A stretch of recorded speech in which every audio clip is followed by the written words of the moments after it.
Hey, Merry Christmas, everybody. This is Yusuf at JohnTheHutDweller. My hair's a mess, so I put on this boonie hat. I want to bring something up. Okay, we see most of Exodus is E in the beginning, is E text. It's always Moses, but then we pop up chapter 12 through 20.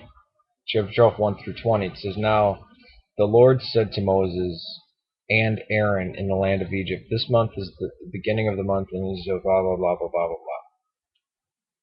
See, Moses and Aaron. But if we see where the Passover really begins, it's chapter 12, 21. It's down here.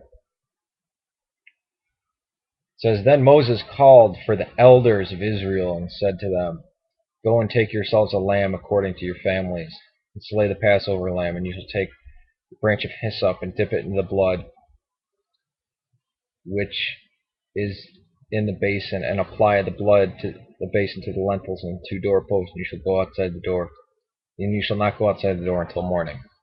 And that's it.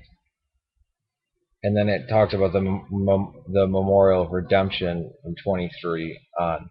Except there's this little inserted part at 28 that says, "And then the sons of Israel went out and did as Moses and Aaron commanded them." See that? That little piece of P text that's inserted in there. Yeah. It's the Passover story, yeah, but this whole diatribe of, and he even, I mean, James up Pinder's box is right. He even gets I think he even gets the month wrong in P. The unleavened bread and all this other stuff. It was just put the stuff over the doorposts, and then even P had to interject E into E right here.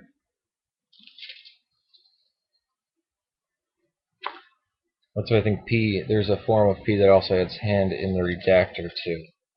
Because the redactor, it was Ezra. Notice Ezra said he wouldn't allow the Samaritans to rebuild the temple because they were unclean.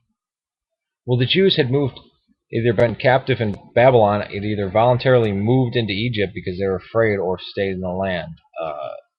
So, and plus, when they came back, why is all of the area of modern southern Judah for that time? It's all Jews.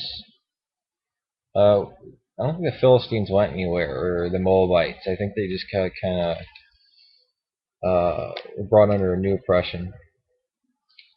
And it's funny how Pandora's Box actually lines up these things, because what he quotes, he skips all over all this J and R and P right here of 15 and 16. J might be right in song because it's still old, but it's all Yahweh stuff. But he goes to 18, and that's pretty much all E until you get to 18, or until you get to 19. Then 19 begins with P, and then it's not until 19.3 that you have E again. And then that's all E until 1910. 1910 to 19 through 1916 is all J. And 21, chapters 28 through 30 are not E-text, but pretty much 21 is E-text, 22 and 23. Actually, 24 is also. But halfway through 24 it cuts out, and from midway through 24 through 31, all of this, that's all P. Look at that. That's where all the laws got added, P. And then at the end, when it goes back to Moses, it picks up with E. Now, the 10 Commandments are P. I know that irritated me too. The 10 Commandments are P text. P text didn't get everything wrong, but I think it went overboard and said, "You shall have no other gods before me. You shall not make an idol, or anything in the likeness of heavens above or the earth below." Yeah, that's when See, because I have the theory that, well, the arc was missing at some point, so I think P was writing after the arc, so he didn't know what it looked like, and saw that the North still had a temple. Well, did the North still have a temple standing? No, the North came down. This is at the time of Hezekiah. Okay.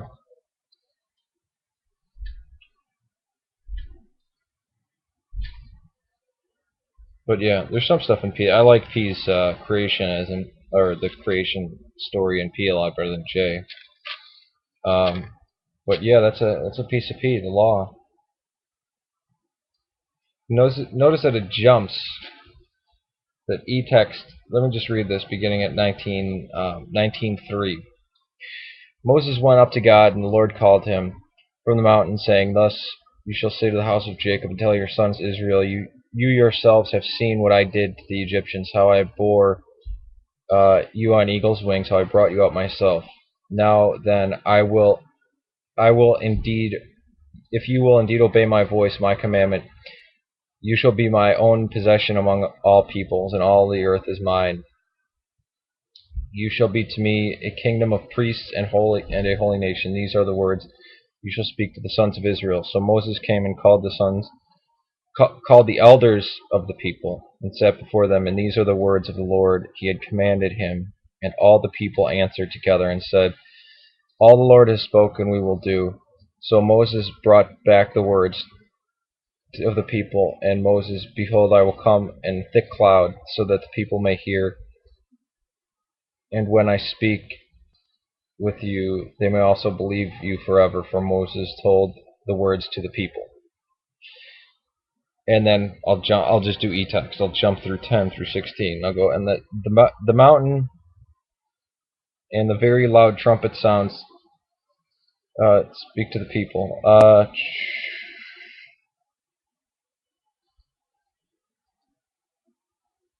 Where thunder and lightning and flashes from the thick cloud upon the mountain were very loud, so that the people who were in the camp were trembled. So Moses brought the people out of the camp to meet God, and they stood at the foot of the mountain.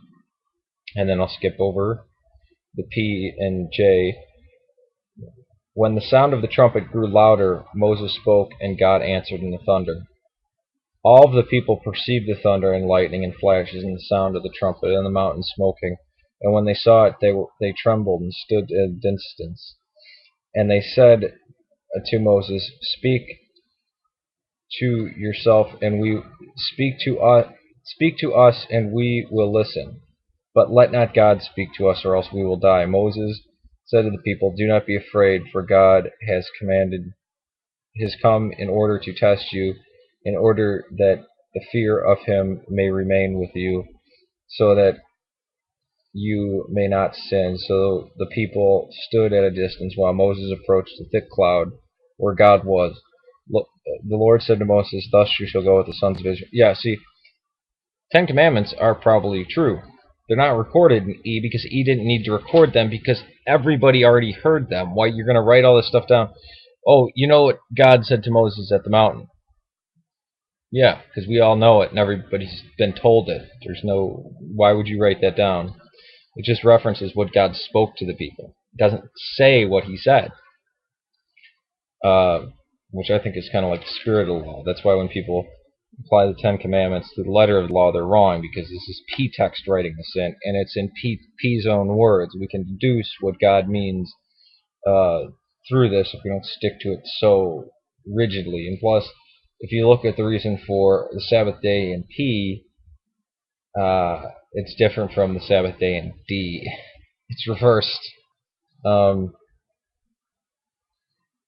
People already knew this. This is basically the law that's written on man's heart.